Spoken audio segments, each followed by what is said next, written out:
មានសួរអ្នកទាំងអស់គ្នាថ្ងៃនេះខាងស្កបឆ្លើយទៅមនុស្សបានរៀបចំឡើងនៅកម្មវិធីប្រកួតបានសរសើរជូនទៅដល់និស្សិតឆ្នាំប្រចាំឆ្នាំ2024-2025តែឥឡូវនេះកម្មវិធីបានបញ្ចប់ទៅដោយយ៉ាងរលូនតែម្ដងហើយខ្ញុំក៏ចង់ដឹងដែរថាតើចំណាប់អារម្មណ៍របស់និស្សិតឆ្នាំរបស់យើងតែគាត់មានចំណាប់អារម្មណ៍យ៉ាងណាចំពោះកម្មវិធីនេះផ្ទាល់គេជំរាបសួរបង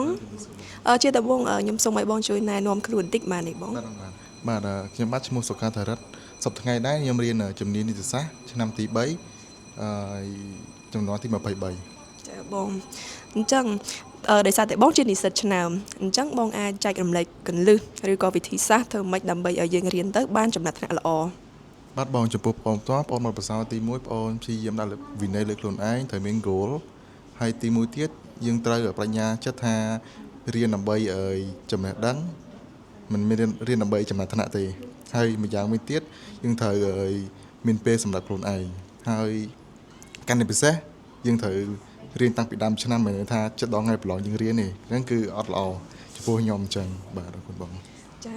ចឹងអ្នកទាំងអស់គ្នាកុំចាំដល់ពេលចិត្តប្រឡងមួយថ្ងៃចាំរៀនណាត្រូវរៀនមុន